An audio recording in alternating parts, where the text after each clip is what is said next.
No doubt a lot of fans are going to be talking about Microsoft's Gamescom, which is happening tomorrow. But with that being said, a lot of people are wondering what Sony has planned, or if they have anything planned at all to counter what Microsoft is doing. To take note, this is basically going to be Microsoft's follow-up to E3 with pretty much the same stuff. There's not going to be any new reveals or anything like that in terms of what they're going to showcase, but they are probably going to showcase, maybe a little bit more of Halo or some of the stuff they've already shown, and I think that's something to kind of look forward to.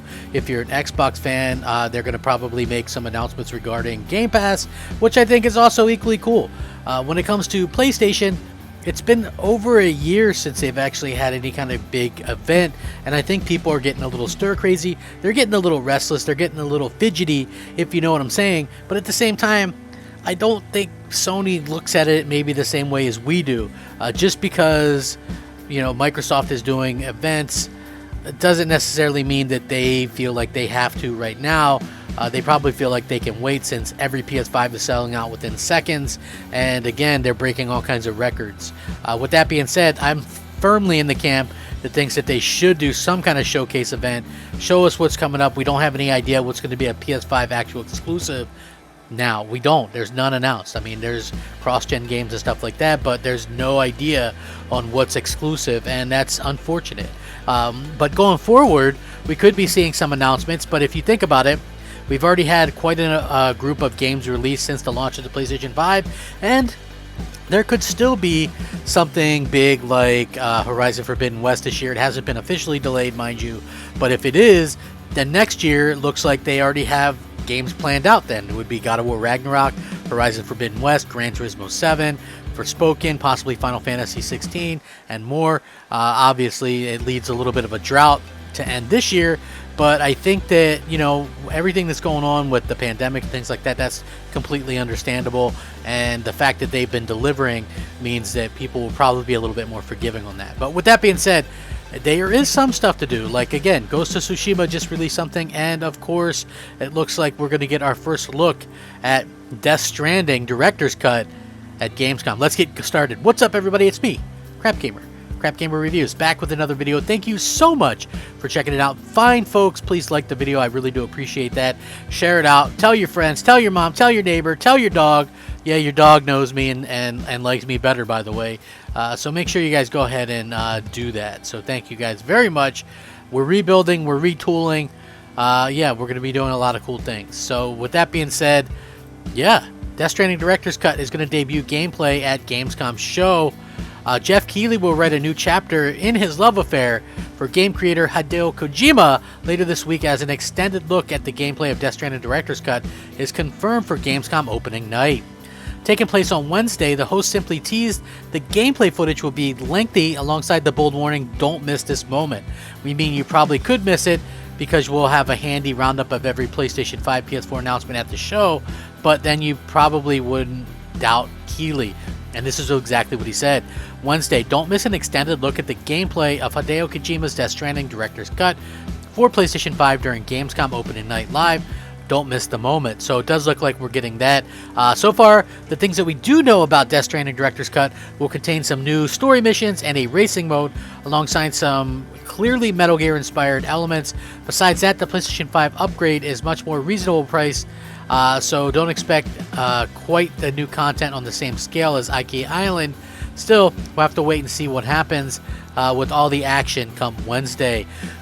I was a big fan of I'm a fan of Ghost of Tsushima as well, but I'm a huge fan of Death Stranding. I thought it was one of the more unique games, and I believe I read somewhere that people were really finding it interesting game to go to, in terms of, going to the game and enjoying it, especially considering the lockdowns and things like that, and the social strands and things.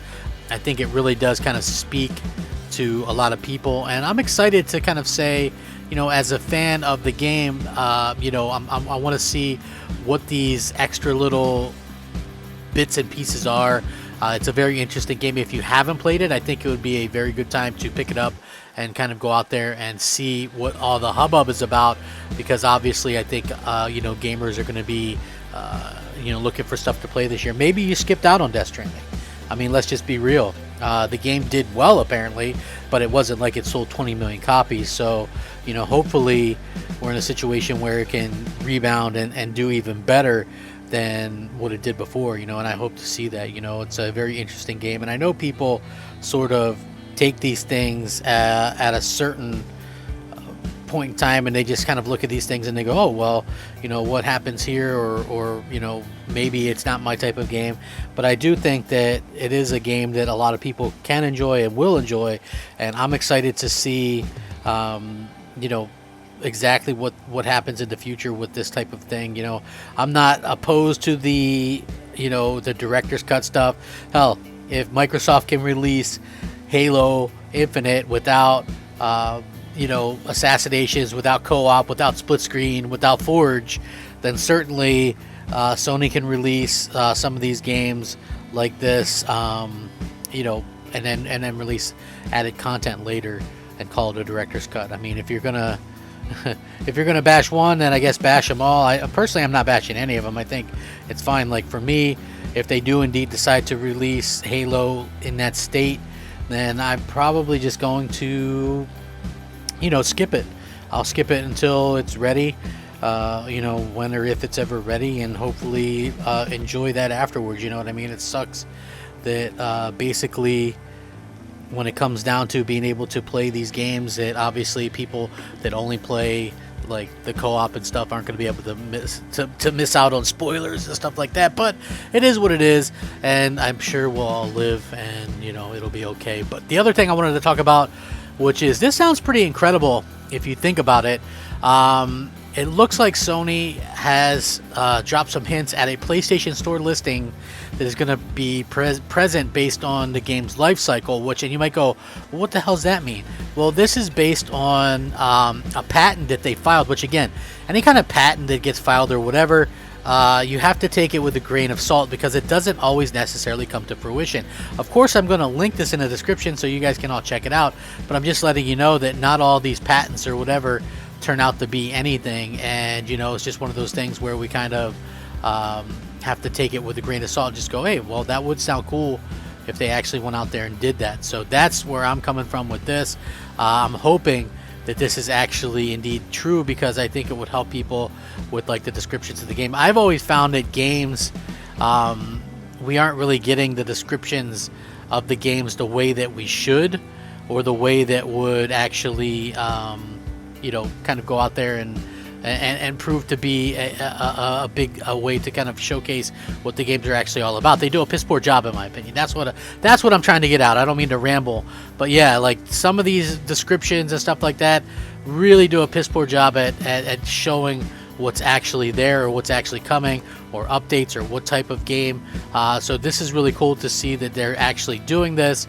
Sony filed a patent earlier in the year that came to light, and it contains some interesting hints about ideas that Sony may have in mind about how to revamp game listings on the PlayStation Store in the future.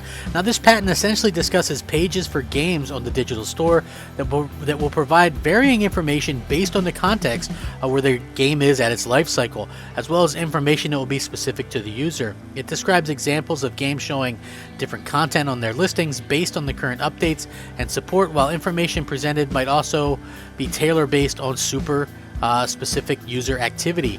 The appeal of something like this is obvious, of course. Live service games continue to become increasingly common, and it makes sense that Sony will want to highlight details that will be most relevant for an ongoing game like, say, Destiny 2 or Fortnite, where a plain and simple game listing wouldn't make as much sense as something that focuses on the newest content to offer. Of course, this is just a patent, and of course, like I was saying earlier, it doesn't necessarily mean anything or have to be reflective of things that will definitely happen in the future. More often than not, they're just instances of companies protecting their ideas and technology, so keep that in mind. Either way, this is a particularly good idea, as it makes a lot of sense in the current market, so I wouldn't be surprised to see this in the future, especially if the idea that they have some of these multiplayer games joining, sooner rather than later, I think that would be fun. You know what I mean? I think that it's going to make a lot of sense because you want fans to be able to be updated on what's coming out, like description, like they say. This would be something that Microsoft, you would think, would do a little bit more often, since they do games as a service way more often. But yeah, again, seeing Sony kind of come around to this makes a ton of sense. Once again, thank you so much for joining me for this video. If you guys enjoyed it, like it for the love of God. Please like the video, share it out. Thank you so much. Rack 'em up, fact 'em up, Crapgamer 'em up. Crapgamer out.